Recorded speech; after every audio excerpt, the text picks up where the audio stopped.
So this was, I mean, you waited 7.5 months. There have been other things that have gone on, certainly, in the off season, but the wait and getting here and getting this first practice under your belt and getting everybody out here, how do you think it went for openers? I think it was a great day. I mean, really, we could have pushed this thing back, I think, another week, and we had an opportunity to, kind of go to camp 7 days early with some of the rules and things that happened. And I don't know if I could have held back. I don't think these guys could have held back either. And we'd had plenty of time in the summer stuff and the things we had to do.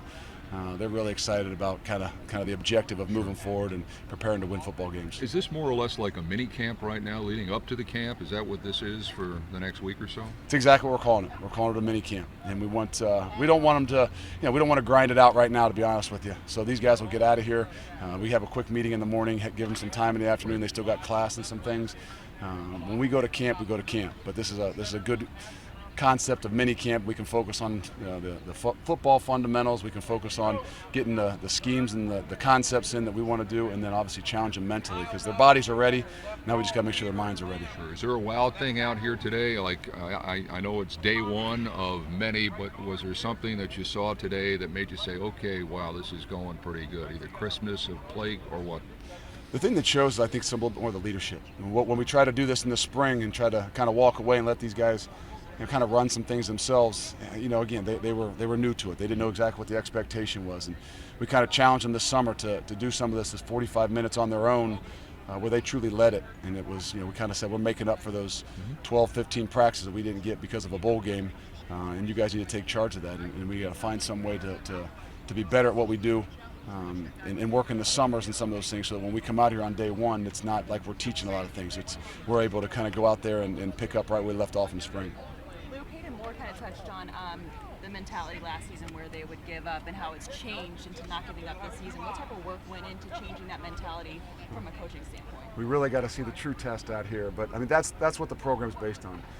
People would say, what do you do in summer and what do you do in the winter of weightlifting? It really doesn't matter what they bench, doesn't really matter what they squat, what they run a 40-yard dash in, but what we can challenge them with in there to back them into corners, to see where their breaking points are and to continue to push them past that. So we truly believe that we've done that. Now we got to see how we come together as guys, because the human elements and things start to add in here, and then the true adversity comes in when truly we get out here in front of a crowd. But we prepared them for about everything we possibly can, and we're going to continue to do that. You said there's a learning curve for the players. Is there one for you at all personally, just being in charge of this whole thing? Oh yeah, if you watch the first 12, 14 minutes when they're doing individual and things, I'm kind of wandering around exactly trying to stay out of people's hair and still trying to figure out the routine of some of those situations. But everybody's got a little bit of a learning curve. These guys all have a learning curve. I've got a learning curve. If I don't have a learning curve every year, then we're not trying to adapt and change and enhance the things that we're trying to do. So I think those kind of butterflies, those kind of on-edge stuff give us the opportunity to continue to push ourselves. I know mottos can be kind of cliche at times, but is there an identity that you want this team to have to carry throughout the season? We've got a culture that we're trying to do, and we talk about it. We've kind of put it up on the walls, but ultimately we got to put it on film. So we know it's going to be about toughness, and those are the things that are important to us. But ultimately, it's about the team, and we kind of stress that together everyone achieves more. And in order for us to do this, we got to do it together.